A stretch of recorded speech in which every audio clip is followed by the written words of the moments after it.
Ready? Everybody ready? Good morning, everyone. I want to welcome all of you to today's Animas County Board of County Commissioners regular meeting. Today is Tuesday, December 17th, 2024. It is 9 a.m. I'm going to call this meeting to order. Please rise for an invocation by Commissioner Tony Haas, followed by the Pledge of Allegiance by Commissioner Luis Lopez. Dear Lord, we need your help today. We need to make important decisions today. You promise to give wisdom and clarify our options when needed. Lord, expose our intentions so that we can check whether our motives are right and pleasing to you. Please be with us today and every day to do what is best in your eyes. Please help us from making the wrong decisions. All this we ask in your name. Amen. Amen. I pledge allegiance to the flag of the United States of America and to the republic for which it stands, one nation, under God, indivisible, with liberty and justice for all. Thank you, Commissioners. Roll call, Mr. Birmingham. Commissioner Hess. Here. Commissioner Luis Lopez. Here. Commissioner Felix. I'm here. Approval of the agenda. Do we have any changes to the agenda, Mr. Birmingham? One change, Commissioner asked the board to remove item 9A.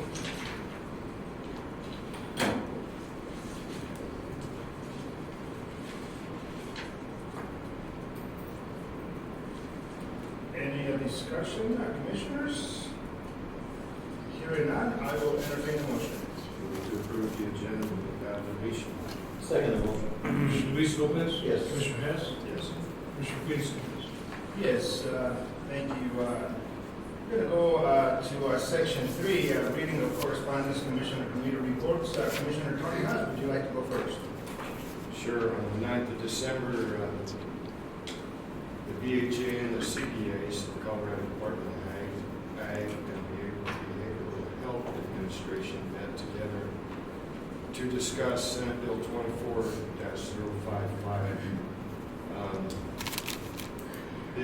The moderator of the meeting was Robert Sakata, and it was to look at the new admission rules and the engagement process. He'll be the new Southern Regional Director.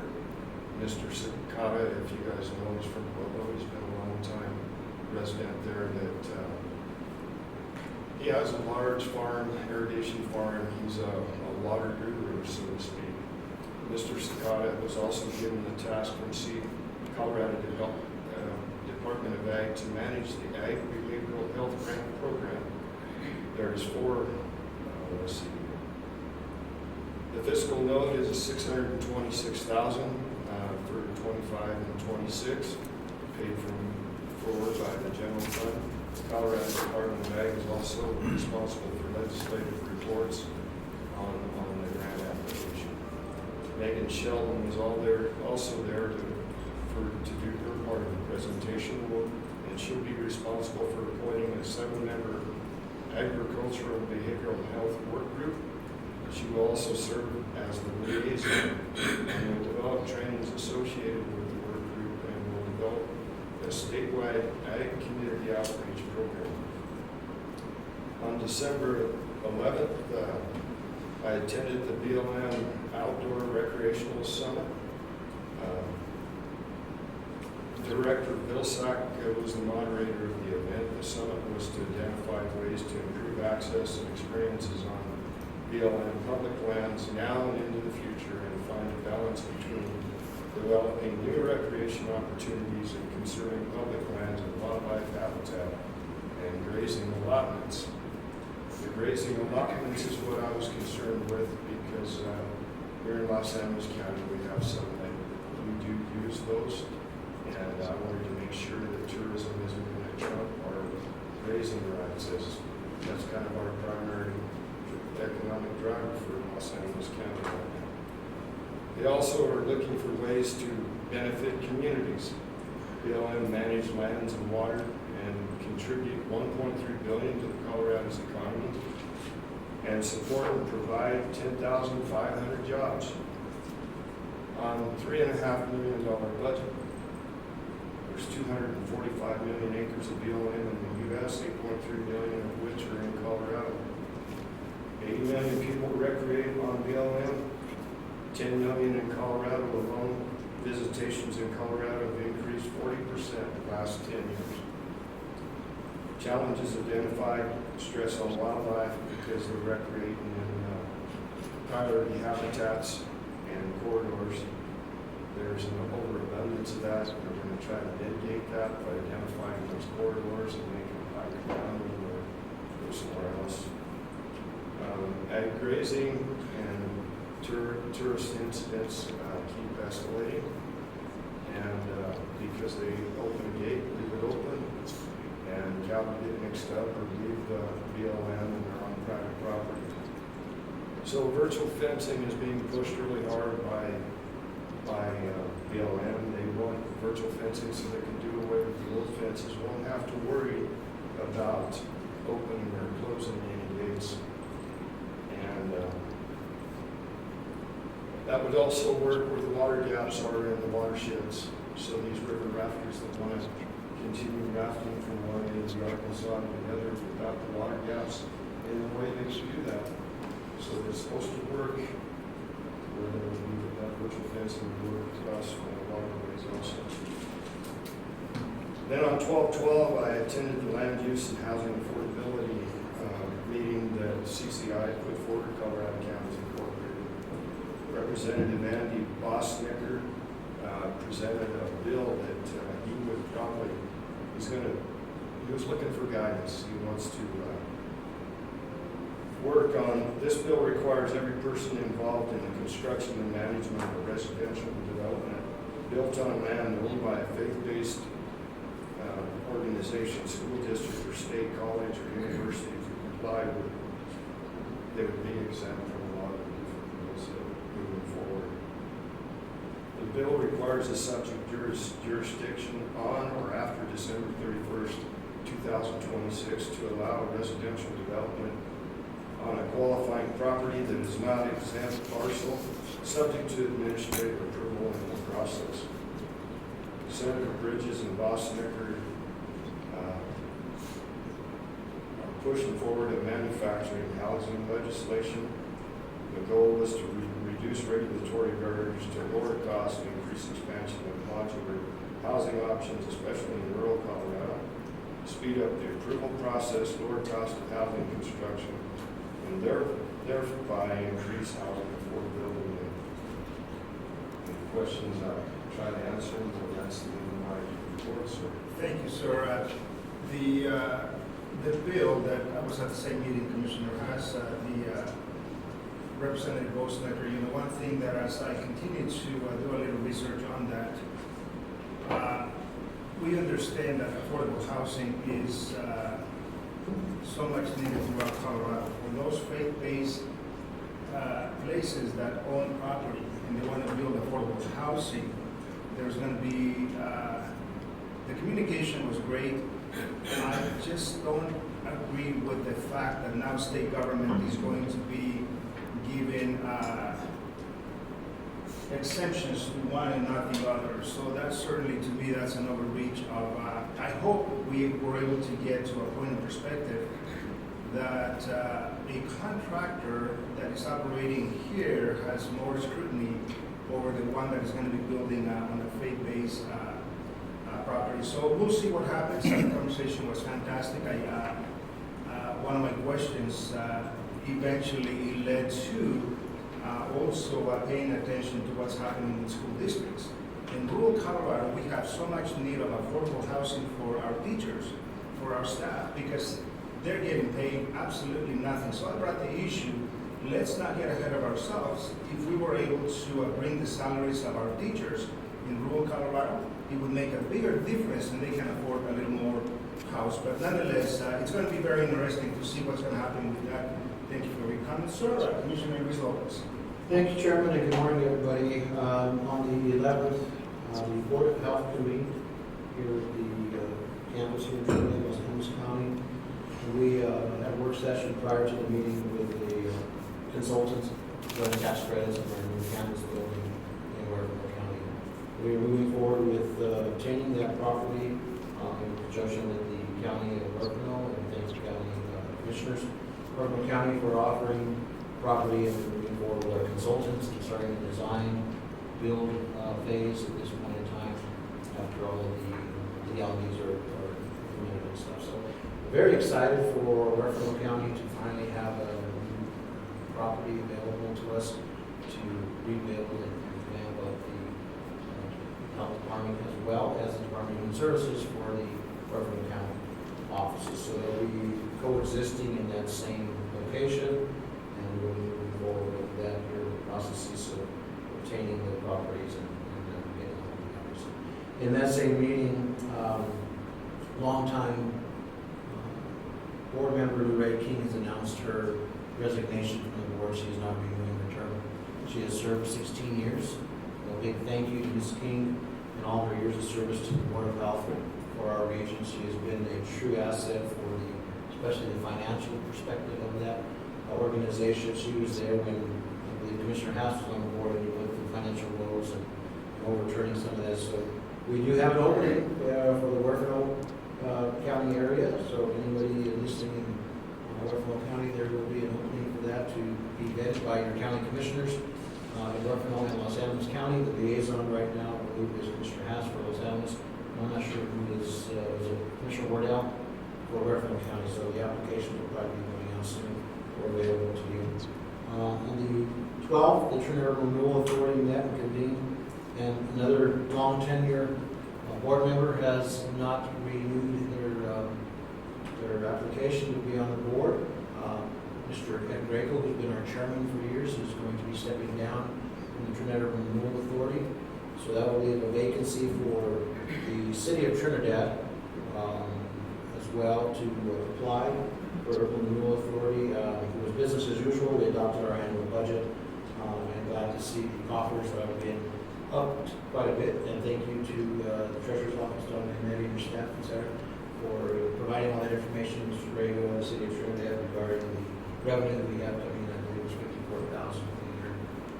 So it's a lot more than we expected in the tax increment funding mechanism, which was last year, I believe, at $24,000. So we've seen quite an increase with your renewal. So again, a big thank you to Mr. Grego for serving on that board for so many years. I have just been reappointed last year for another 5-year term, so I'll remain on it, completed 5 years so far. And I plan to stay on that for some time to come. Also on the 12th, attended the state cheer camp. So I wasn't in both places at once. I just got the minutes from the meeting on the 12th at the room. I was with my wife and family watching the state cheer competition for the Honey Farmers. We were able to attend in Denver.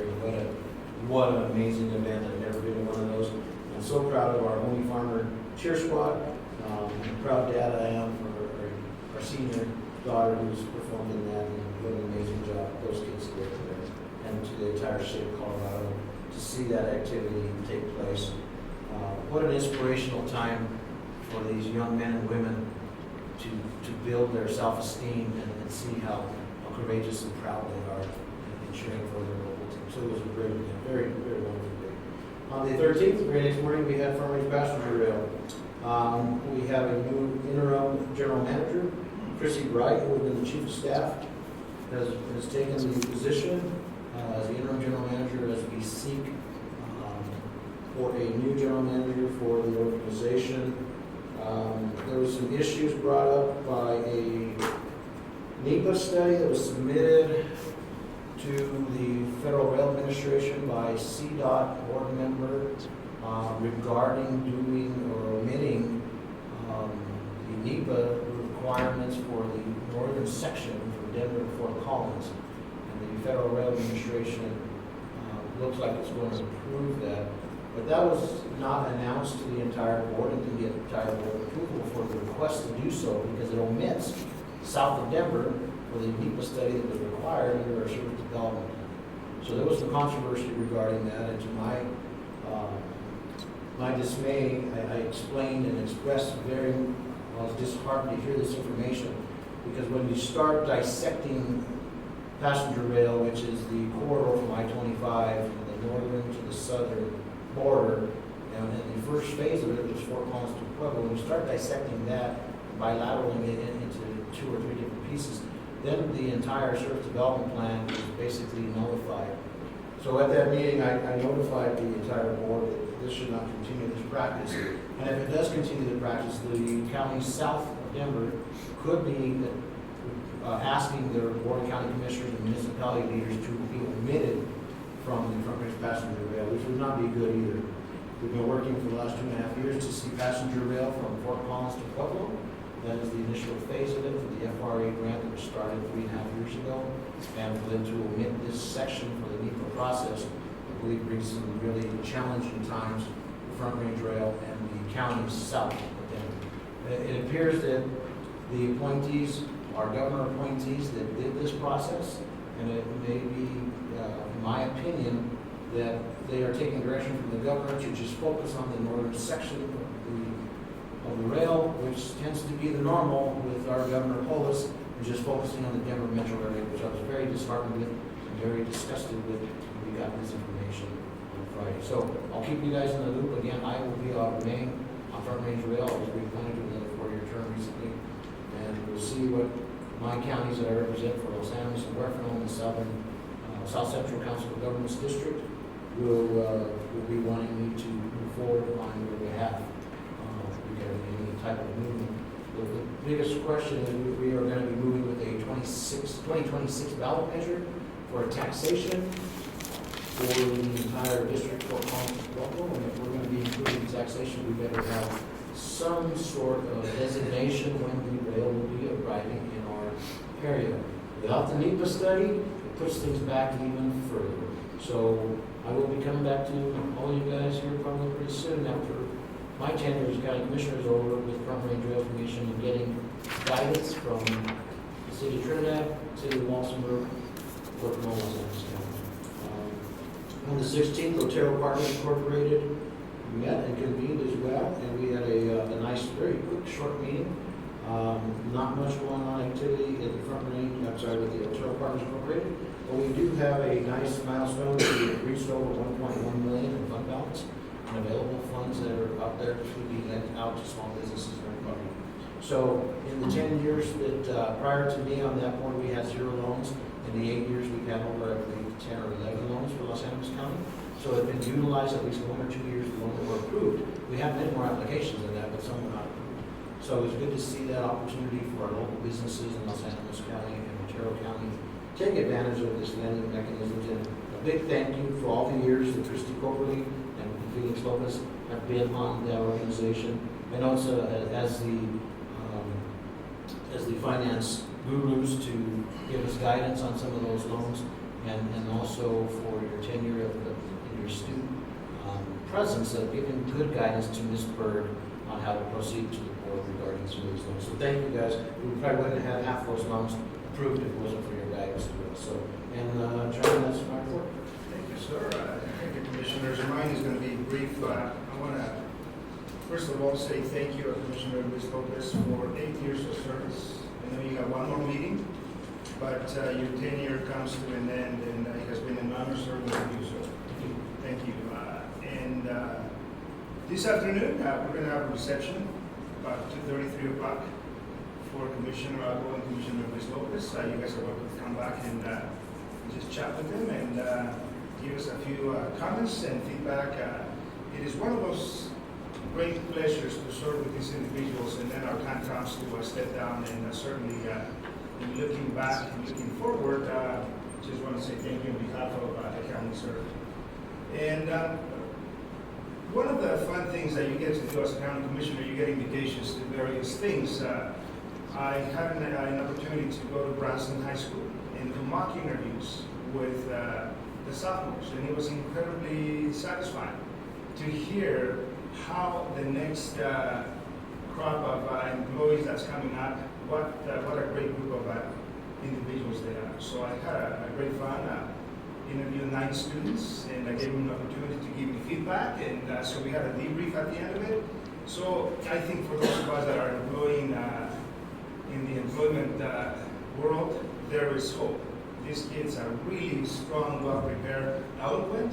And I tell you one thing, at the end of the day, I knew they were making up the answer because they were thinking on they didn't know what was going to come their way, but I was really pleased. That was one of the things that we have had an opportunity to do so. Another opportunity, I was invited to place up north at a school, and certainly also the same kind of satisfaction. But I want to go back and I want to invite all of you as the legislative session begins here in the 2025. There is going to be a lot of bills that are going to be coming our way.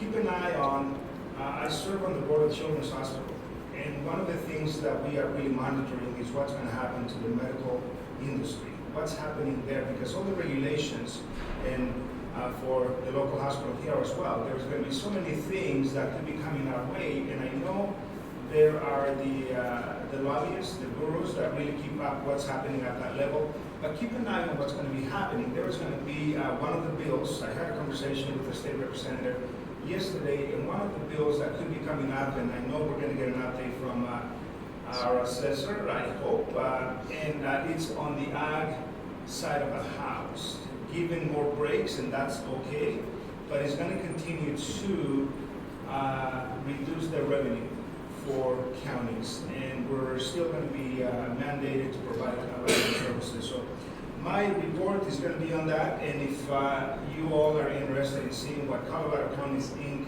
keeps track of, we go to about 188 to 100 bills that impact counties directly. As the legislation opens up, we'll be keeping track of those, and we post those on our Los Animas County website, and you'll see the positions that we take at the county level and what kind of lobbying we do at the Capitol, both in the House and the Senate, and with our direct lobbying communities, and other opportunities that we need to really, the wild urban interface is going to be providing opportunity for some feedback on the fire mitigation purposes. Our counties are going through so much when it comes to fire, so for our emergency manager, just to keep an eye on what is happening on that perspective. And so, gentlemen, that's going to be my report, and thank you all, and on behalf of this board, I want to wish all of you a wonderful Christmas holiday. Let's go now to elected officials update. We have Ms. Leonetti, would you like to provide an update?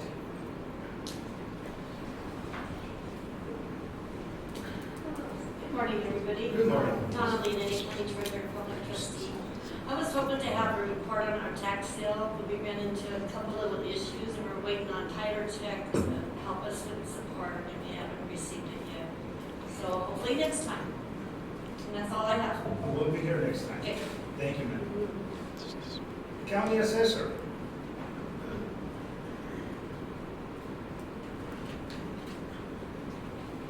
Good morning, gentlemen and ladies. Good morning, Good board. morning. First off, I want to say thank you, Commissioner Lopez. We have been through some good times, some trying times, some bad times, but we have persevered. And working with you for 8 years has been my pleasure. Thank you. It's been an honor to have you educate me educate you, and a partnership, truly. I wish you the best in the next. Thank you very much. I'll be calling you, I'm sure. That's just fine. That is just fine. As you all know, today's the day we get to certify mill levies. Ms. Coberly has been diligently working. We've been tracking down entities, and I think yesterday we were finally able to wrap up contact with everybody, and all of our entities got back our levies. I looked over them. We've had a few that have increased their mill levies.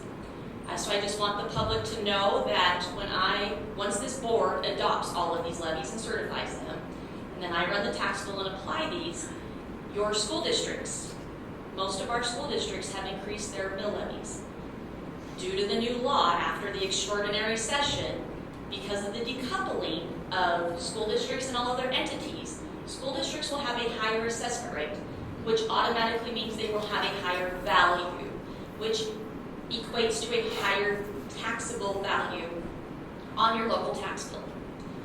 With these mill levies increasing for these schools, which they can, by law, increase their mill levy by 1 levy, and if they have bond levies, they can increase those without a vote of the public to cover their debts.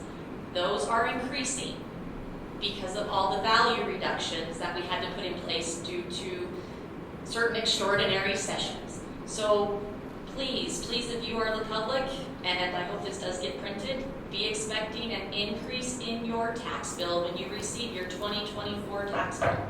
I know what the governor's office was stating, and when we did our extraordinary session, things were expected to go down. We tried our best to educate those in power that was just not going to be the case. The math did not work out that way. So we will be seeing an increase because these entities did increase their mill levies, which is legal because they do not have to go to a vote of the public to cover bond indebtedness. Ms. Amaro, for the school bond levies, is there a percentage, is there a cap of what they can increase that? I don't believe there is, Commissioner. I would have to go back and do some studying. I don't believe there is. I believe it is whatever they need to cover their repayments.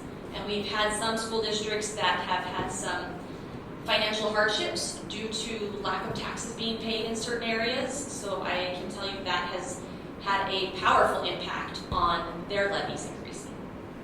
You know, this is what happens when you have too much government and too much hands in the cookie jar and thinking that they can make a difference for a select few, which helps the Denver Metro and the northern part of the state.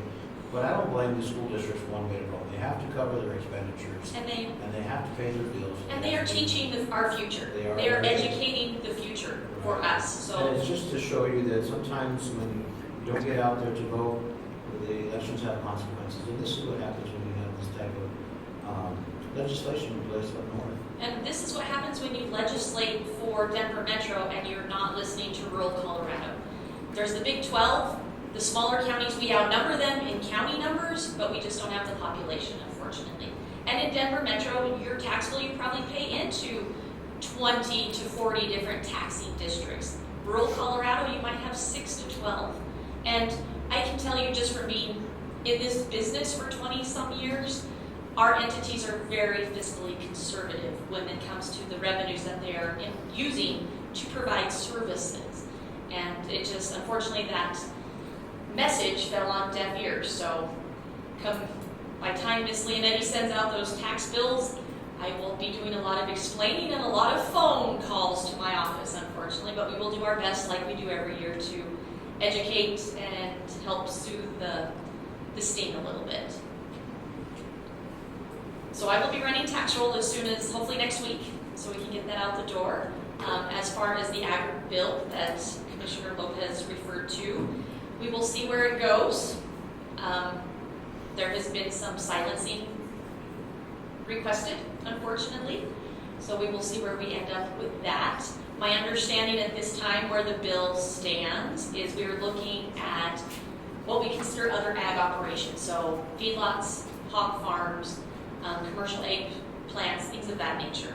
I have spoken to our representatives and I've asked them, or we've requested, and we are hoping that this is the way the bill goes, that it goes to a study, because should this classification and value reduction in those properties, it will be very impactful to your eastern county commissioners, and it will hurt them and those services negatively. So I'm hoping that this bill can be a study so we can give them validation and so we can show them the numbers, the loss in revenue, how many parcels this affects, so we can stop doing one parcel legislation and try and blanketing the whole state of Colorado. But as soon as I am able to speak about it, I will let you all know. Thank you for that, and thank you for sending us that email yesterday. You're very welcome. And thank you for your kind words, Joe. It's been a pleasure. It's been mine. Thank you. Any other questions? No? Thank you, ma'am. Merry Christmas, everybody. Merry Christmas. Do we have anyone from the clerk and recorder?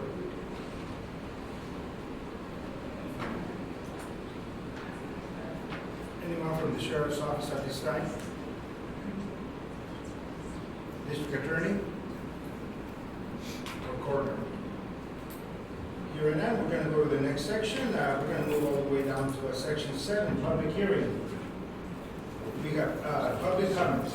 I'm sorry, section 6. We have Mr. Murphy.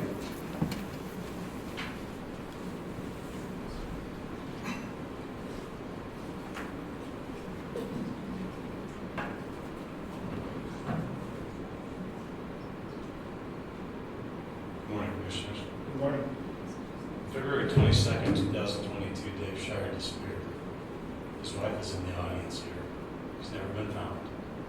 On September 6th of 2023, I filmed the exhumation of what we thought was one body, and it turned out there were multiple bodies in the grave in Starkville.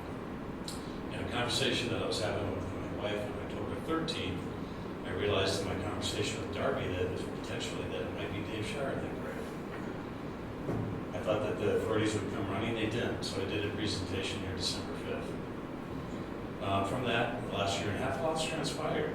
So now we come to find out on October 10th from the World Journal that Sherry Huff, whose father was in the grave, that was buried there in 2019, that she's suing the coroner for $5 million.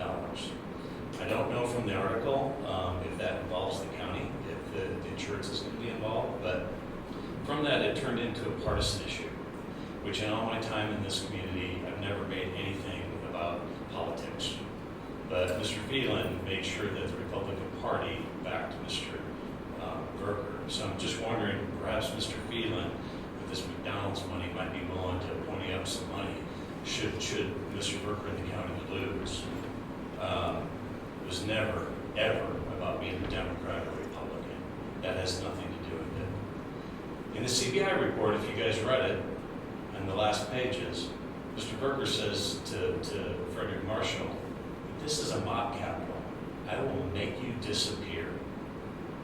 Can you imagine that? This is a mob capital? We're going to have a new DA soon. And I think that we need to all, I'm going to ask him to give us an unredacted CBI report so that we can actually see what was said. Mr. Solano's conflict of interest was clear. When we were gathering signatures to recall Mr. Berger, twice we had to call police from threats. Debbie McCluskey, an old family friend, said that I should be shot. We have it on police video. John Renane, a former deputy, said that was because I wasn't a Republican, which has nothing to do with it. When I did the open records request in the county, they first said there were no burial records until I confronted them with the email. They said there are. I got the email that said there were. It is disappointing to me as a longtime citizen of this community that threats of violence are okay now, and that lying and covering up is part of what government does here. I'm going to work really, really hard to make sure that we get rid of that. So thank you for the time, and I hope that you guys too appeal to the new DA so that we all can read the unredacted report. I know what I said, and whatever I said in that report, I will say again. Thank you, Mr. Murphy. We will now all the way down to a new business. We have 9B, consideration of 2024 R004 asphalt paving curb change, order number 2. Mr. Dornican. Commissioners, before you for your consideration is IB 24-004. Change order 2 for the addition of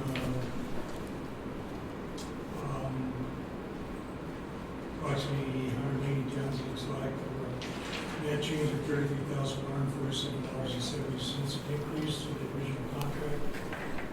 Our on-site inspector approved the additional asphalt, so that's the board also approved. There are some areas on that stretch of road, it's between No Lane Trail and west, that needed extra asphalt. There's some of the asphalt on prior projects that failed, so they did some patching for us on those, so that's some funds approved. So we do have funds in our chip seal line item, since we didn't chip seal this past summer. In the road and bridge department. So your net change, you're looking for an additional 8,260 tonnage, Yes. and for a total price of $43,147.07. Yes. I see my note there, 263.3, Yes. excuse me, 0.6 additional tons. Commissioners, any questions for Mr. Dornican? Hearing none, I will entertain a motion. Motion to approve 24R004 asphalt paving curb change order number 2. Second motion. Commissioner Hess, Yes. Commissioner Lee, Yes. Commissioner Tucson. Yes. 9C, consideration of legal services contract. I was going to say, council, have you reviewed these agreements? you have questions, commissioners, for this is to retain the services of legal counsel, Pam Nelson. Just a comment, Chairman. Many years ago, Pam Nelson's name was brought to my attention by my deceased father of how this young and upcoming attorney in Los Animas County is going to be one to look for, to watch for. She's sharp, and she's intelligent. And he never praised any other attorneys. You know, it's not commonplace that you brag about legal counsel in your community. It's just not commonplace, and he did brag about it. And one of the greatest hires I'm able to take part as a county commissioner was Pam. So glad to have you still here with us, and glad to see you renewing your contract. And thank you for your service. Commissioner Hess. Move to approve the legal services contract. Second motion. Commissioner Luis Lopez? Yes. Commissioner Hess? Yes. Commissioner Felix Lopez? Yes. Thank you, Councilor. 9D, consideration of scheduling a hearing for Trinidad Ambulance District Service Plan change. This time, Council, I know you have had a couple of conversations with the ambulance district legal representative. Do you have any information pertinent to dates and times and so on? Yes, Commissioner, as we're aware, a service plan change has been filed. Under the statute, that has to come before the commissioners through a public hearing. We're required to schedule that public hearing. Under statute, it is supposed to be 30 days from today, because you're considering it today. I have spoken with Ms. Wynn, who I believe is on, and they have agreed to a slight extension beyond, because that would be January 16th. Mr. Lucero will be sworn in on January 14th. We have a lot going on the first part of January in those first few meetings, and they have agreed to a slight extension as long as it was held by the end of January. I have had a chance to speak with a couple of commissioners about their calendars, including Mr. Lucero, who will be a commissioner at that time, and we're looking at January 27th or 28th. And I believe Ms. Lynn has agreed that that would work for her office as well. So those would be the dates I would propose if it would fit with the commissioners' schedules. And it would be a standalone meeting. It would be a special meeting to hold the public hearing. Correct. So just for clarification, Council, this today item here on our agenda is basically no decisions at this point in time. It is just to set a hearing for the Animas District Service Plan change that we are regulated by state statute to do this time. Correct.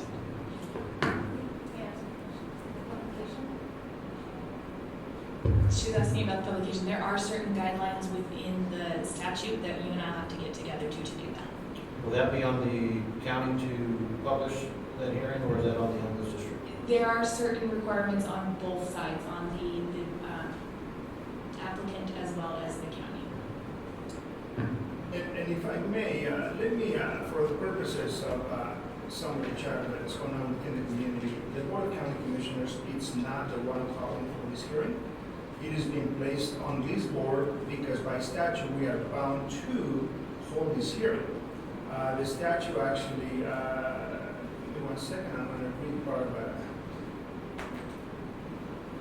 CRS 321202 actually persons proposing the organization of a special district, except for a special district that is contained entirely within the boundaries of a municipality and subject to the provisions of section 321245, shall submit a service plan to the Board of County Commissioners of each county that has territory included within the boundaries of the proposed special district prior to filing the petition for the organization of the proposed special district in any district court. That's going to be for the name change.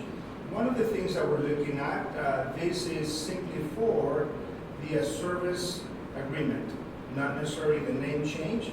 And so from that perspective, the ambulance district is the one that has reached out to the Board of County Commissioners. And so at this point in time, Madam Council, I think what we need to do is, will you continue the conversation, or are we able to set the date today? We have to set the date today. So we need a motion on what date and time it will start. And then once that's set, I'll work with Ms. Paula and Ms. Nguyen as far as Either the the notification. 27th or the 28th in 2025, we're going to go into next year. Commissioner Haas, what is your preference? While you're looking at your schedules, Chairman, if I may make a comment regarding this, I know this will be set up for hearing for all this to be vetted and discussed amongst folks. I just have an issue the way the ballot measure was done years ago for the Animas district to provide ambulance services, and now the change. And so there's a lot of phone calls coming in, a lot of confused people out there making phone calls to us. Please come to the hearing. Please come to that so you can ask those questions. You can be there to discuss with the ambulance district and get your questions answered at that point in time. Again, this is just a procedure that we have to follow as a Board of County Commissioners by state statute at this point in time. But I do have difficulty, and I understand the difficulties that others that are raising their questions to the board at this time. So, Thank you, sir. 28th. I entertain this. Okay. And just for clarification, isn't this real similar to the one that we did for the other ambulance service? no, Well, this this is going to be a service agreement change, service plan change. So, what I think, the 28th probably would be, To me, that makes sense because you're usually a Tuesday yeah. meeting. So, Mr. Broussard. unless the representative for Trinidad Ambulance District has any objection to setting up the date for January 28th, 2025 at 10 a.m. I have no objections, and thank you for scheduling it and working with us. And our thanks is reciprocal.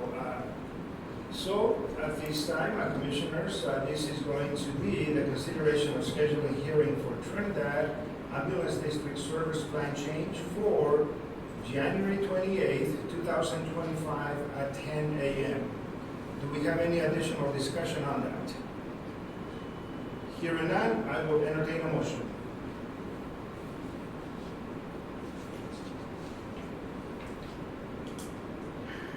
Make a motion, Chairman, to schedule a hearing for Trinidad's District Service Plan change for January 28th, 10 a.m., 2025. Second motion. Commissioner Hess, Yes. Commissioner Luis Lopez, Yes. Commissioner Felix Lopez. Yes. Thank you. And once again, I reiterate the comments from Commissioner Luis Lopez. That's going to be a public hearing. There's going to be no other agenda items will be on that particular day. We expect a lot of feedback from the community, so stay posted, and we'll see you then. We're going to move to the next item on the agenda. Consideration of 2024 snow storm cleaning efforts invoice from Rimrock Dirt Mr. Dorncamp. Commissioners, Rimrock Dirt Works had submitted an invoice for snow removal during the big storm we had first part of November. And I reached out to the company, we had some discussion, and Branson Foreman Nick Dominguez was aware of their efforts and their work and encouraged them to help down in the Church area and north of the 160 area. In addition, Foreman Dominguez said he told the IC at the time that this company was going to be working for us. So I asked the board to approve this snow removal invoice to Rimrock. Thank you, Mr. Dorncamp. Eventually, you will come back with a total payout on the snow removal for those. I will ask Finance Director Colby to tell that for us all these things. Thank you, sir. Any questions for Mr. Dorncamp? Hearing none, I'll entertain a motion. Before I do that, I'd like to thank all our contractors for going out there and helping us in the county through that snow and for safety reasons during that holiday season. So with that, I would like to approve the 2024 snowstorm clearing efforts invoice for the Rock Dirt Works.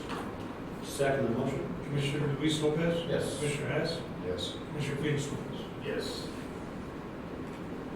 consideration of resolution 24-038, adopting the annual budget for the San Luis County, State of Colorado for fiscal year 2025. Finance Director Coberly, first of all, thank you for doing the document so well and finding a way to balance. That is the challenge. As our county enters into a new fiscal year that could be bringing some changes fiscally to the county. I think all counties are going through the process of beginning to assess the finances of every line item. So thank you for job well done. So go ahead and proceed, ma'am. I have before me, I didn't know if you have any questions, what you reviewed on here. I'd just like to comment that, as always, for 8 years, Ms. Coberly's put together the balanced budget for the board, and working with all the elected officials and all of the department heads is no easy task. And sometimes Ms. Coberly gets the bad looks and the bad frowns because she's got to balance this budget to bring us forward, and it's not personal. She's just doing a fantastic job for the residents of Los Animas County and to keep everybody on task and balanced and making sure the services are still there for those that we need it. And sometimes those decisions are very tough.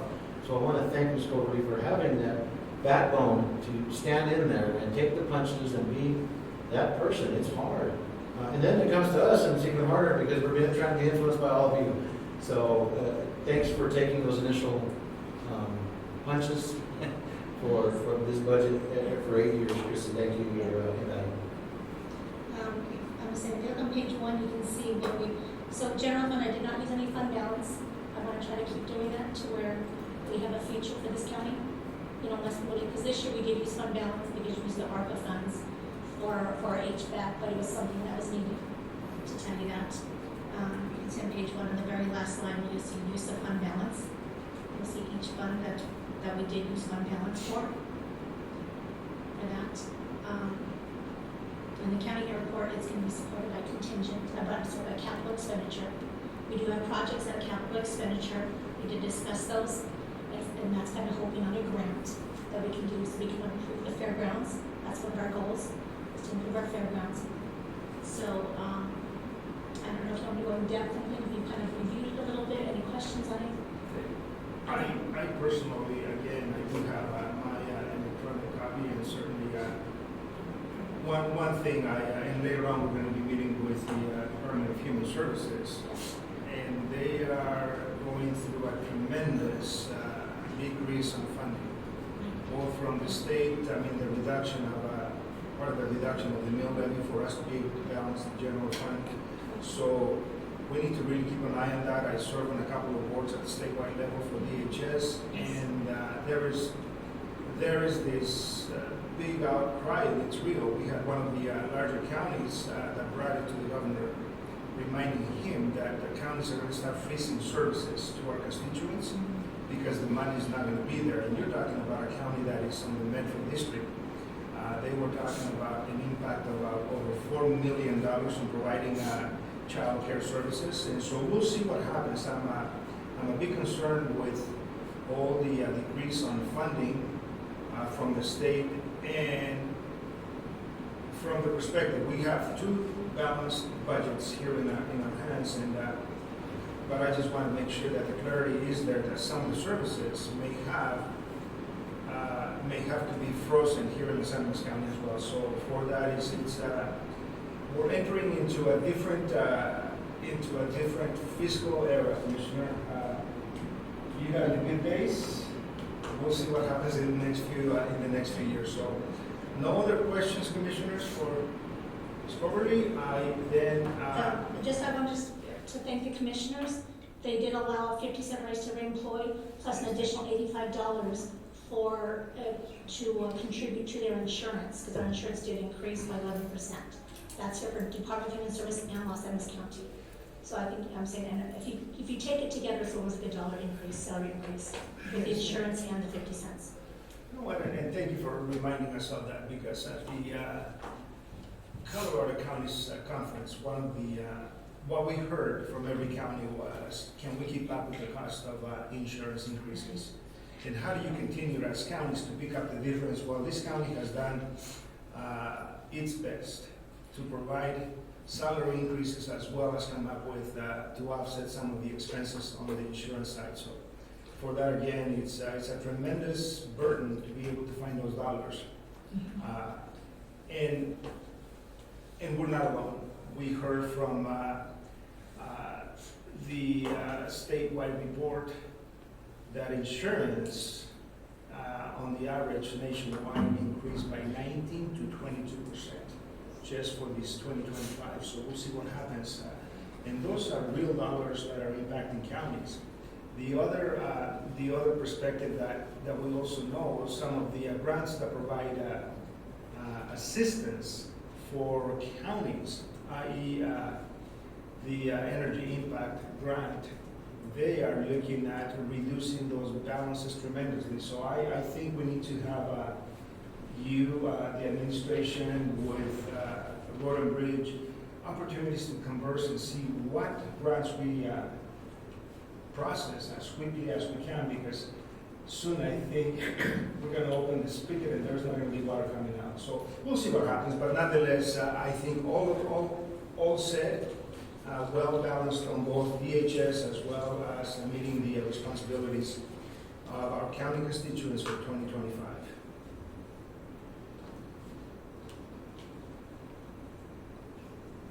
No other questions? I will then entertain a motion. I think you have to read the Oh, yes, resolution. Mr. Dorian. Resolution of the Board of County Commissioners of Los Angeles County, Colorado, adopting the annual budget for Los Angeles County, Colorado for fiscal year 2025. Resolution number 24-038. Whereas the Board of County Commissioners is vested with the responsibility and authority to adopt an annual budget setting forth the fiscal spending amounts for all offices, departments, boards, commissions, and agencies of Los Angeles County, financed in whole or in part with monies provided by this county. And whereas the Board of County Commissioners, in compliance with Colorado State budget laws, caused the preparation of the budget for fiscal year 2025, reflecting all anticipated revenues and expenditures necessary to meet the financial obligations of Los Angeles County for administration, operations, and maintenance of capital projects expected to be undertaken in fiscal year 2025. And whereas the Board of County Commissioners made available a draft of the 2025 annual budget on October 1, 2024, in conformance with CRS 29-1-107, at which time electors of Los Angeles County were afforded an opportunity to make comment on said proposed 2025 budget prior to its adoption.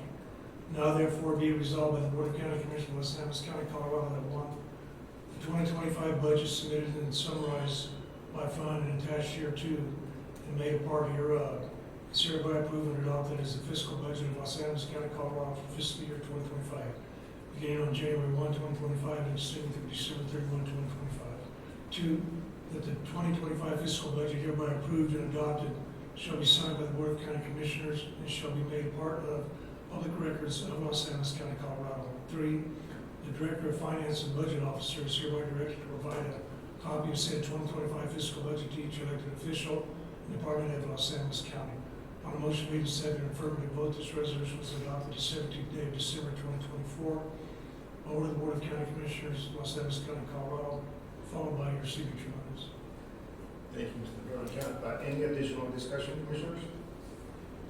Hearing none, I'll entertain a motion.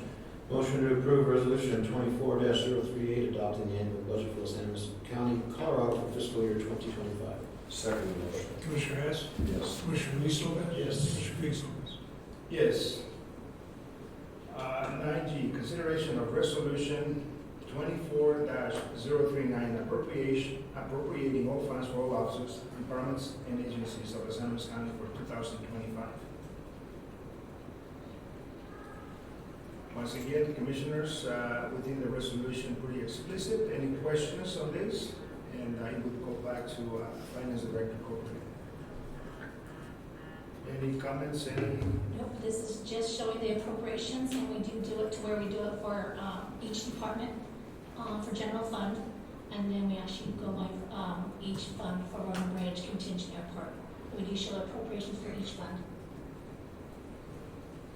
Mr. Dorian, would you please read the resolution? Resolution of the Board of County Commissioners of Los Animas County, Colorado, appropriating sums of money to defray expenses for budget year 2025. Resolution number 24-039, whereas the Board of County Commissioners adopted the annual budget for fiscal year 2025 in accordance with state budget law, and whereas provisions have been made in said 2025 fiscal budget identifying anticipated revenues and amounts equal to or greater than the sums imposed for expenditures as set out in said 2025 fiscal budget, and whereas it is necessary that the sums of money be appropriated from anticipated revenues for each fund provided in said 2025 fiscal budget to offset anticipated expenditures of such funds in the spending agencies print, as that term is defined in CRS 29-1-102 in print, within such funds during fiscal year 2025, and whereas such appropriations shall establish limits on expenditures for each fund and for each spending agency within a fund in which to carry out the operation of Los Animas County in fiscal year 2025. Now therefore be it resolved by the Board of County Commissioners of Los Animas County, Colorado, that this resolution shall be known as the Appropriations Resolution for fiscal year 2025, and hereby sets out the spending limitations for the various funds of Los Animas County for spending agencies within such funds, in the amounts and for the purposes set forth below for fiscal year 2025. County General Fund, County Commissioner, $17,376,163. Clerk and Recorder, $621,499. Treasurer, Public Trustee, $387,533. Assessor, $566,627. Sheriff, $3,220,758. Coroner, $198,755. Total County General Fund, $22,371,335. Road and Bridge Fund, $9,995,009. Airport Fund, $889,545. Contingency Fund, $1,931,198. Capital Expenditure Fund, $4,625,669. Conservation Trust, Grand Lottery and Grand Fund, $572,082. Payment in lieu of taxes, bill, $2,568,282. Law Enforcement Assistance in DUI Fund, $8,978. Jail Bond Fund, $67,327. Justice Center Jail Improvement Fund, $414,306. Human Services Grant, Print Public Welfare and Print Fund, $17,397,038. Total Law Fund appropriations, $60,840,769. On motion made to send affirmative vote, this resolution was adopted the 17th day of December 2024 by order of the Board of County Commission, Los Animas County, Colorado, followed by your signature bonus. Any dialogue or discussion from Mr. Dorian? Any questions? Just a comment, Chairman, that after 8 years, they got to see how our capital expenditure fund has been increased and our contingency funds and putting money away. I mean, we were closed 2 days a week 8 years ago. And also one other comment to the Sheriff's Department for the jail improvement fund. We thought we would exhaust that within a few years, 8 years ago, and it's still holding a decent fund balance. Thank you for the Sheriff and Red for really watching those pennies along with Krista Cobley for the building improvement funds. That 1 cent sales tax was exhausted anyway. It sunset years ago, and they still have those funds available. Thank you for all for watching that very closely. Sir. I'll entertain a motion. Move to approve the resolution 24-039, appropriating all funds for all offices, departments, and agencies of Los Animas County for 2025. Second motion. Commissioner Luis Lopez? Yes. Commissioner Hess? Yes. Commissioner Felix Lopez? Yes. Consideration of resolution 24-037, set meal levies for Los Animas County, Colorado for budget year 2025.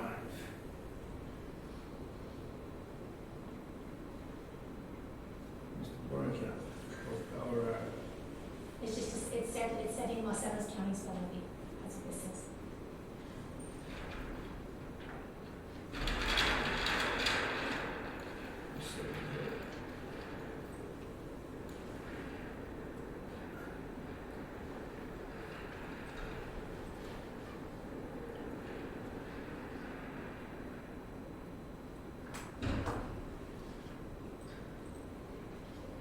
resolution with that, Mr. Dorncamp.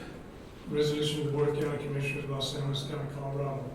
Set mill levies for Los Angeles County, Colorado for fiscal year 2025. Resolution number 24-037. Resolution levying general property taxes for the year 2024 to help defray the costs of government for Los Angeles County, Colorado for the 2025 budget. Whereas the Board of County Commissioners of Los Angeles County, Colorado adopted an annual budget in accordance with the local government budget law on the 17th day of December 2024, and whereas the 2024 valuation of the Board of County Commissioners for all Los Angeles County only as certified by the county assessors, $392,957,810. Now therefore be resolved by the Board of County Commissioners, Los Angeles County, Colorado, that for the purpose of meeting all general operating expenses of Los Angeles County during the 2025 budget year, there is hereby levied a tax of mills as stated below upon each dollar of the total valuation of assessment of all taxable property within the county for the year 2025. Summary of funds budget 2025 county general 6.459 mills, contingency 0.15 mills, capital expenditures 1.25 mills, DHS 1.5 mills, total mill 9.359. On a motion made and seconded, affirmative vote, this resolution was adopted and set today of December 2024 by order of the Board of County Commissioners of Los Angeles County, Colorado, followed by your signature lines. I wish we had more mills to dispute here. 9.359. Commissioners, any questions for Mr. Dorncamp? Hearing none, I will entertain a motion. Motion to approve resolution 24037 to set mill levies for Los Angeles County, Colorado for budget year 2025. Second motion. Commissioner Hess? Yes. Commissioner Luis Lopez? Yes. Commissioner Felix Lopez? Yes. Thank you once again. 9.9, consideration of certification of mill levies for all taxing entities within Los Angeles County for fiscal year 2025. Okay, you ready for this We're- long? This is going to be, you I'll go as fast have as a I story to tell us, that's good. Okay, I'm gonna start with school districts, okay? School District 1, assessed valuation is $150,159,520. Levy, the total mill levies is 20.235, total revenue is $3,038,478,000. Primero School District 2, assessed valuation is $92,797,840. Mills was 20.428, revenue is $1,895,674.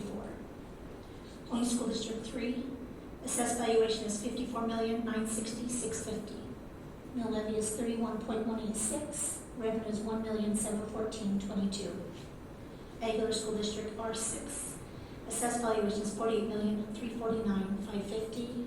Mill levy is 13.134, revenue is $635,023. Branson School District, I think it's 82. Assessed valuation is $19,163,350. Mill levy is 30.256. Revenue is $579,806. Kim School District R88. Assessed valuation is $27,526,900. Mill levy is 30.600. Revenue is $842,336. Total schools is assessed valuation is $392,957,810, and then total revenue for schools is $8,705,340. Let's see, we have checks and balances going back and forth, I like that. Okay, thank you for that. County purposes is Los Animas County. For general fund is assessed valuation is $392,957,810. Our mill rate is 6.459. And I just want to tell you, in there is an abatement of $658. That's why our mill levy is 9.359. Because it's normally 9.357. But since we had an abatement, it's 9.359. Sure. Revenue for general fund is $2,537,987. Department of Human Services Public Welfare, assessed valuation is $392,957,810. Mill levy is 1.50. Revenue is $589,437. Contingent fund, assessed valuation $392,957,810.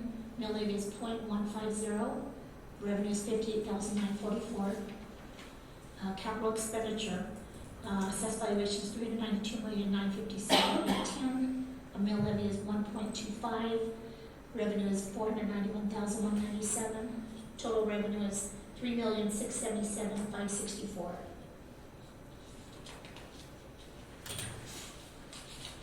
Cities and towns. Town of Aguilar. Assessed valuation is $2,344,410. Levy is 11.251. Revenue is $26,377. Town of Branson. Assessed valuation is $397,670. Mill levy is 4.807. Revenue is $1,912. Town of Cokedale. Assessed valuation is $459,000. Mill levy is 17.20. Revenue is $7,895. Town of Kim. Assessed valuation is $282,890. Levy is 15.265. Revenue is $4,318. Town of Starkville. Assessed valuation is $1,243,190. Mill levy is 5.5. Revenue is $6,838. City of Trinidad. Assessed valuation is $81,077,650. Mill levy is 17.579. Revenue is $1,425,264.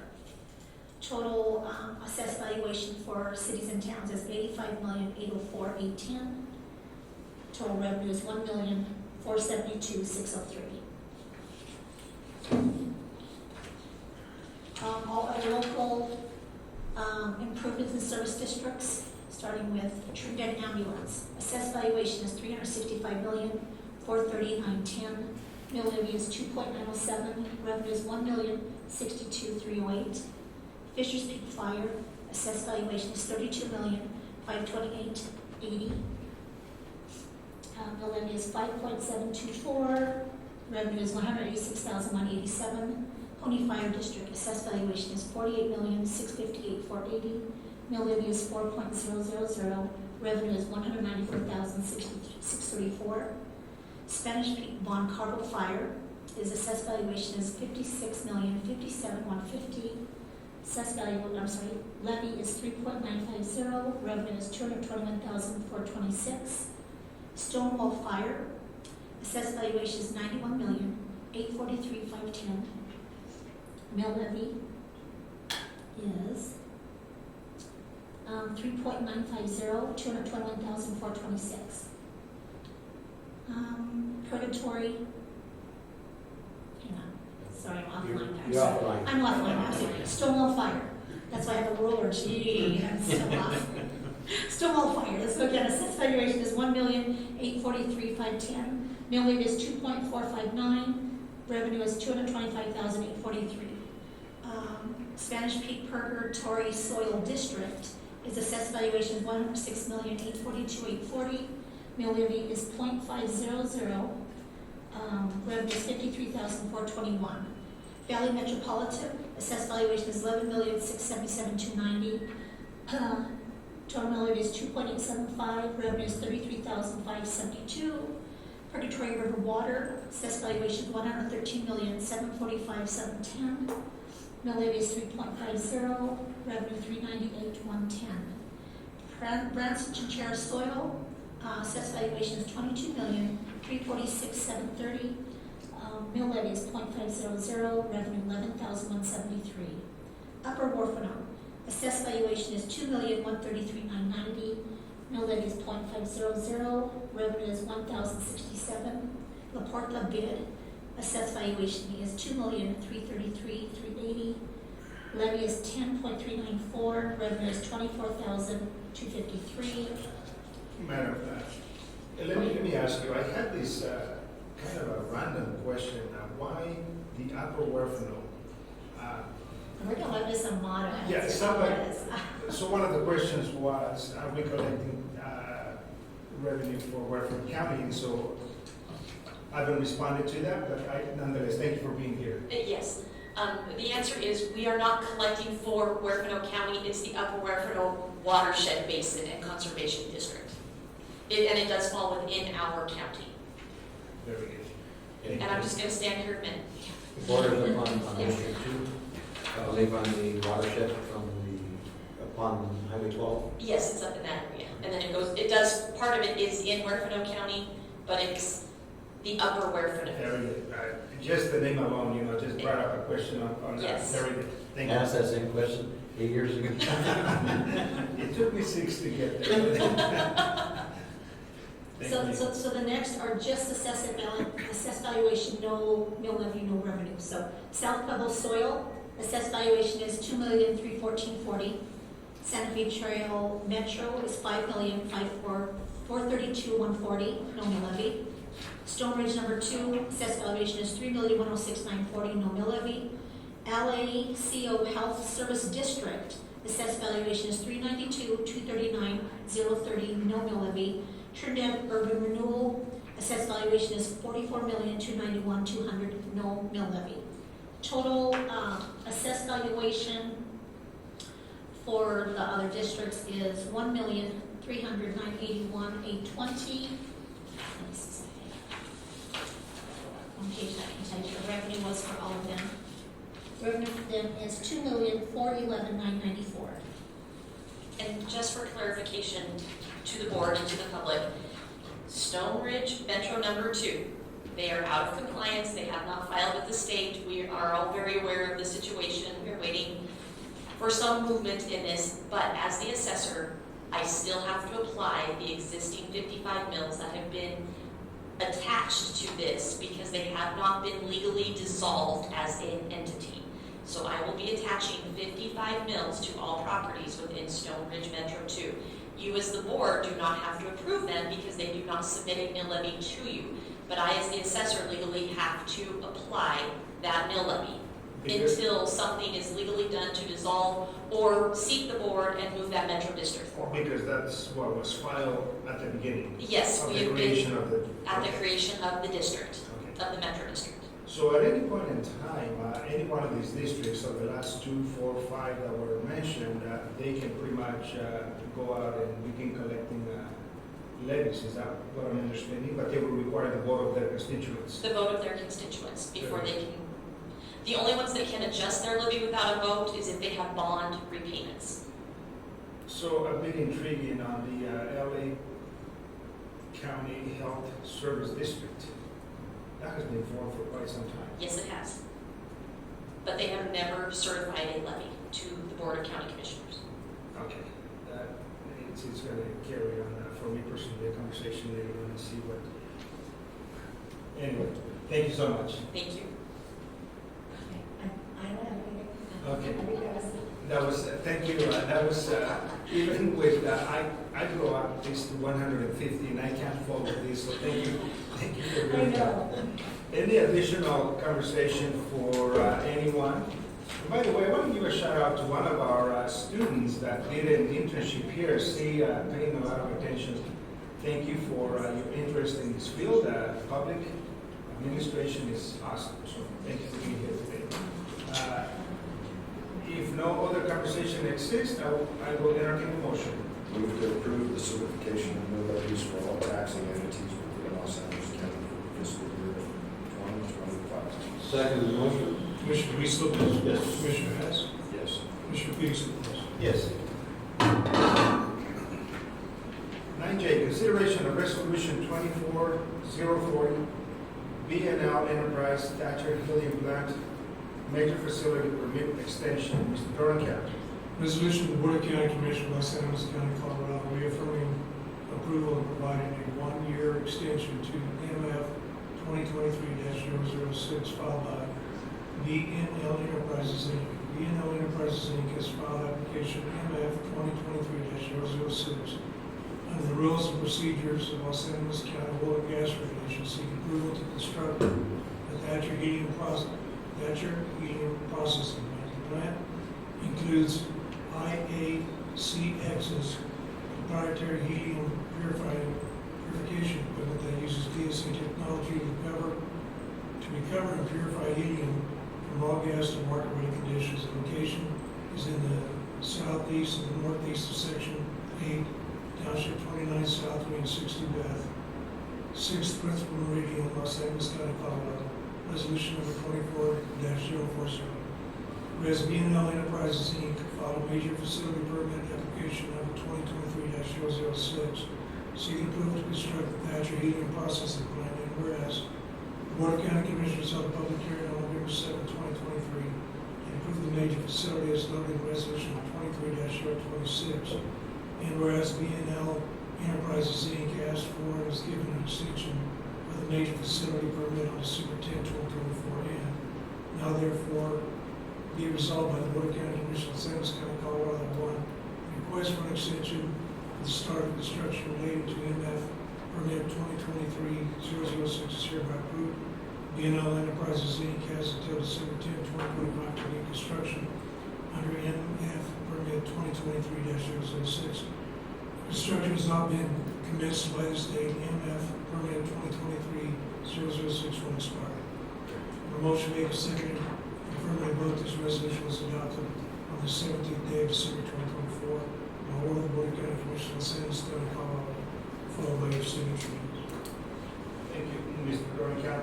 One question on this resolution, on the, now therefore be resolved, right on point 2, so they cannot come back to us and ask for an additional extension, correct? Commissioner, my understanding is they can come back and ask you for an additional extension, but I think in our land use, and correct me if I'm wrong, it says that an extension can be granted once, but I guess it would be up to the board to. Okay, yeah, because Council's. I believe so, but I haven't read it recently, so. I want us to keep an eye on that, because on this particular one, they have until December 10th, 2025 to begin construction under the permit that we approved. If construction has not commenced by this date, the permit will expire. So my question is, I think as we read this, I want us to clarify, make sure that they're under the land use rules, that they cannot come back, or may be able to come back either for an extension on top of the extension. They can. I believe the land use rules allows for one extension. The board has offered that at a 1 year extension.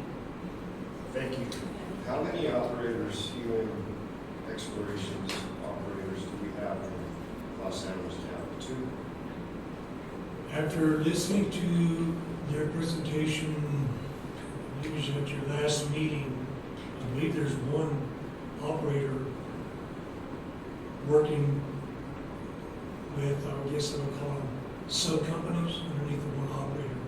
A couple of them are in Los County, but it appears to me that it's all under one contractor or one giant company, for lack of a better word, describe it, B&L. That's why they talked about shifting their efforts from Thatcher over to the Kim area, because they have a much easier process to extract heating over there than what it is in Thatcher. So they're adding to the facilities that we have over there, is my understanding. So we're kind of stuck with this one. If they're there. That's kind of, I guess it's up to whoever is leasing out their mineral rights. And that's private property, obviously. Hence the question that I asked the gentleman in the building, does this tie it up? It does. It ties it up for another year with this guy. If there was 2 entities and one and another entity was going gangbusters, that also keeps them out of the Thatcher area. But my guess would be, just adding to the comment, or to my comment, is that they've already leased the mineral rights. And so for another company to come in, I don't think that would be possible. That's just my opinion. I'm not the attorney. I don't want to speak as one.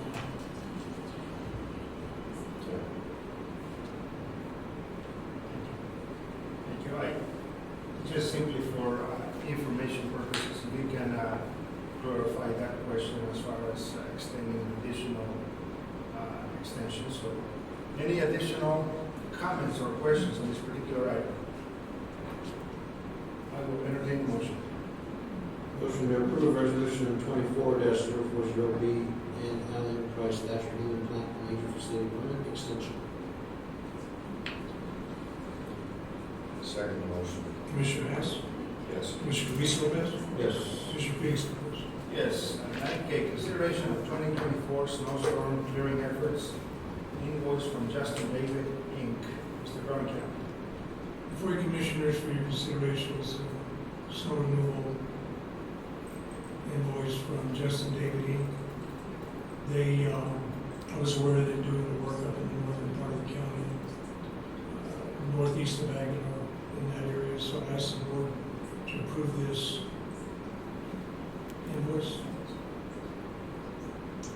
$5,130. Sir, any questions for Mr. Barnett? Hearing none, I will entertain a motion. Move to approve the 2024 snowstorm clearing efforts invoice from Justin David. Second motion?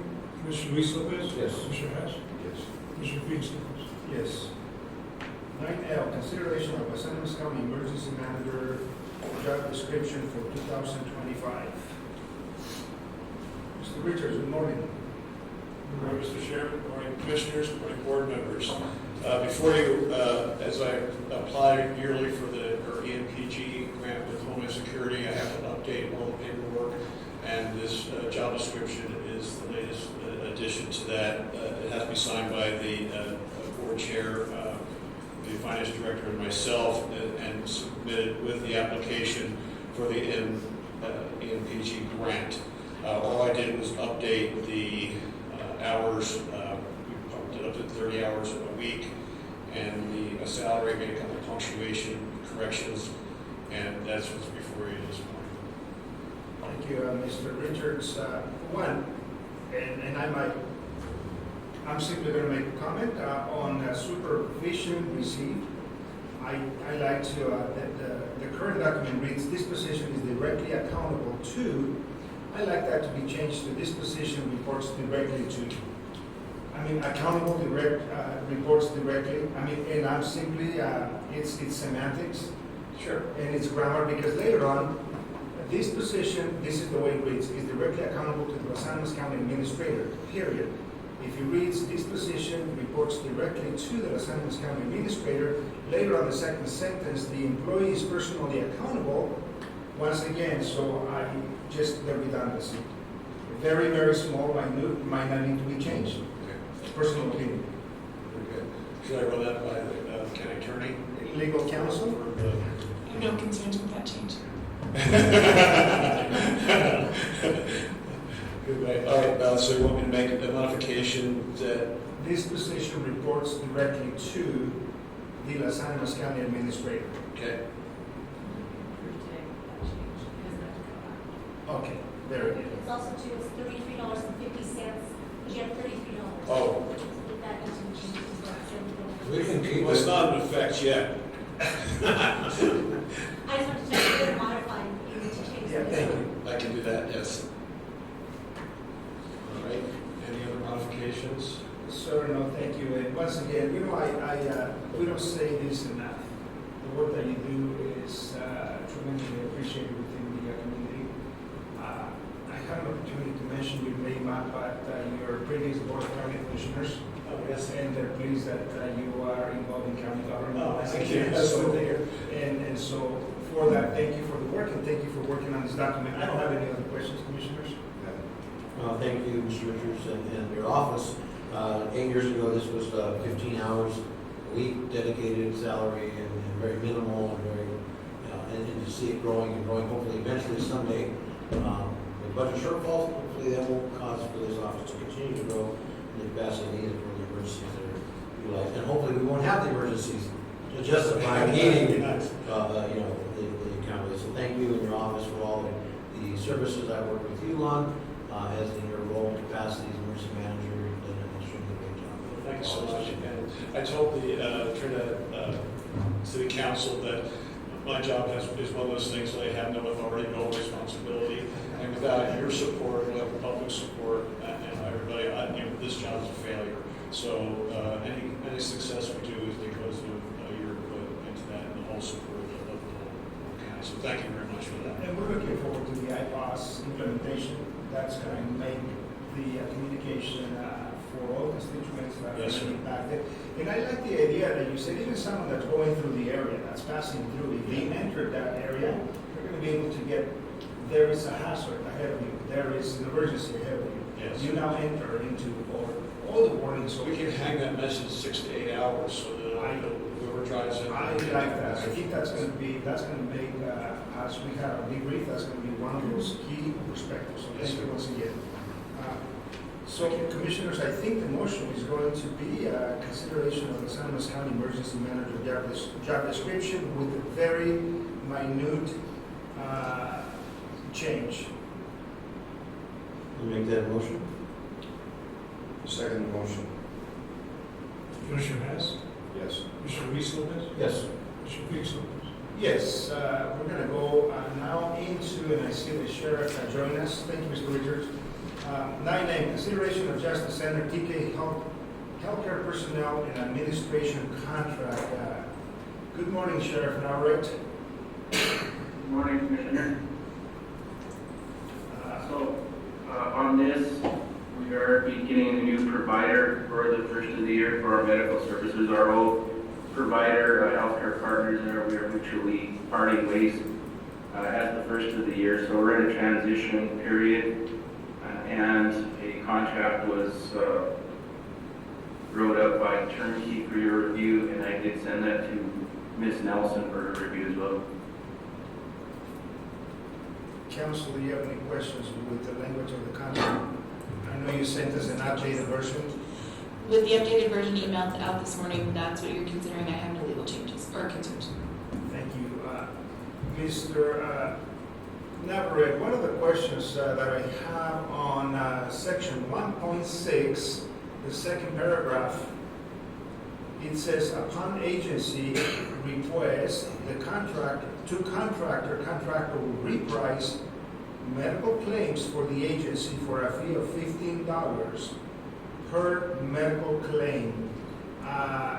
Did you have that on the previous agreement where they can, with the notification? And I guess my question is, how long of notification can they give you to increase that premium by $15? That, it may be something new. I'm not sure that was on the last contract that we had, but I'll have to review that in more depth. At this time, I'm not sure. Yeah, and the reason I'm bringing this up is I think Finance Director Coberly needs to be aware of this, or your finance person as well within the your operations, to make sure that if there is any, if all the medical claims can go up by, is that going to be impacting the county's appropriation? So once we approve the dollar amount that you're asking, I want to make sure that this is not going to be one of those hidden charges that sneaks up as we're executing this agreement.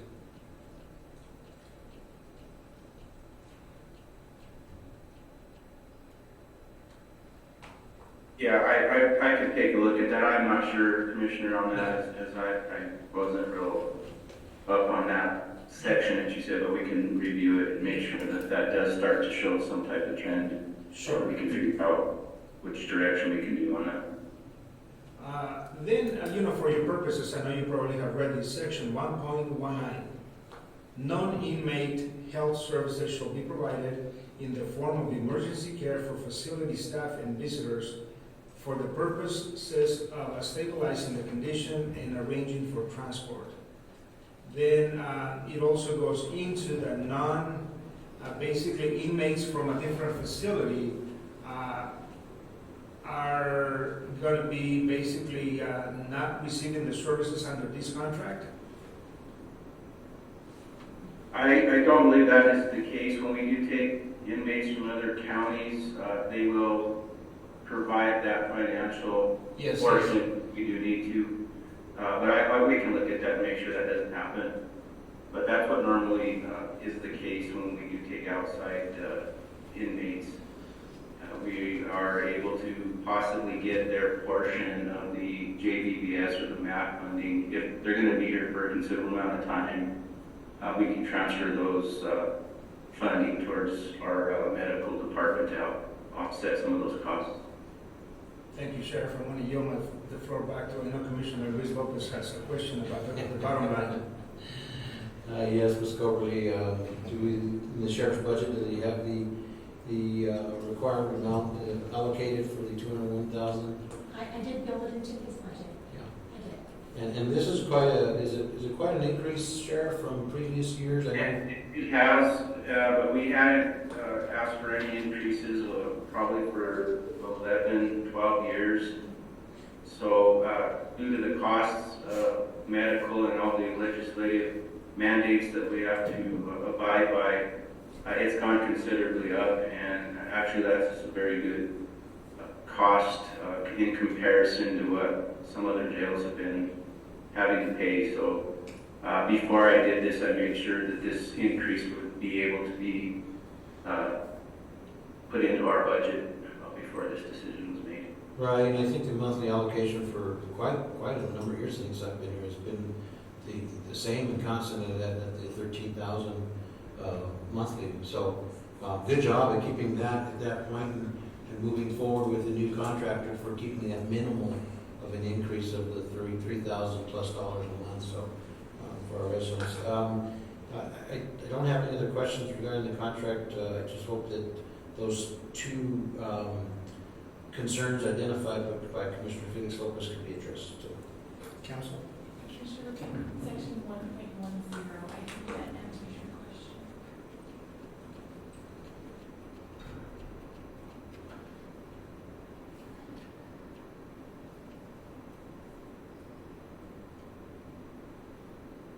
Yes, ma'am.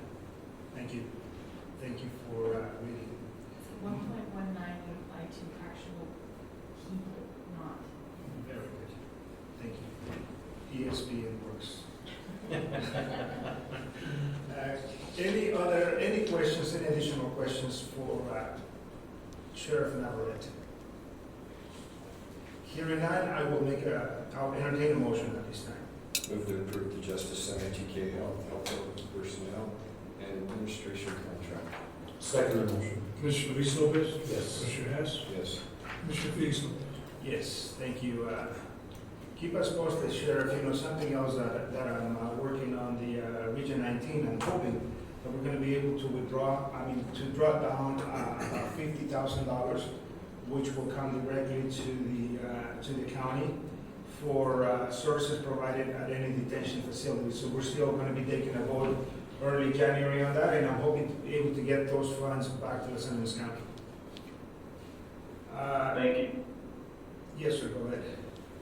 No, thank you for that. I was going to get with you more on that, Yes. since appropriations and what we can use that for. Very good, and I might invite you to come and do a presentation at the OVO Region 19 meeting, so they'll understand what's happening from your perspective. Yeah, that'd be great. 9N, consideration of DK Health mental health care personnel and administration contract. And we'll begin once again with the question to council. She has read and reviewed. Any concerns, any questions, ma'am? No legal concerns with the current version. Thank you. Sheriff, once again, I don't personally, commissioners, any questions? I know Commissioner Luis Lopez has one. And the funding been allocated for this, Ms. Scobie? This is our JBBS grant, or you know what I'm saying, this will be paid by our By the JBBS grant. JBS grant? See, so this one is actually covered through a grant, this one here, but I have no concerns because this is budgeted as well. Thank you. That's all, Chairman. Thank you. And Sheriff, is our MAP program there, is it utilized? Yes, we're up and running currently, and with this new company, we'll continue that service in conjunction with our grant that we received from the JBBS grants from the state. So we'll transition right into that, keep going with that, what we're required to do per the legislative mandate. Thank you. Thank you, Sheriff. I personally don't have any questions, so if there is no more discussion, I will entertain a motion at this time. Motion to approve TK Health mental health care personnel and administrative contract. Second the motion. Commissioner Hess? Yes. Commissioner Luis Lopez? Yes. Commissioner Felix Lopez? Yes, thank you, Sheriff, and you are the signator of both documents, sir. Thank you for bringing this to us. Thank you very much. Section 10, financial matters, consideration of payroll and bills for the first half of December 2024. Finance Director Corbett. Payroll as of December 15, 2024 is $240,835.67. Any questions on payroll? Within this packet, everybody was, there were certain people that are paid out their personal days that they didn't use, because that's in our policy. And also, was there, what is it, seniority or longevity? Oh, longevity, that was back in this. The last payroll? Okay. Yeah. Okay, thank you.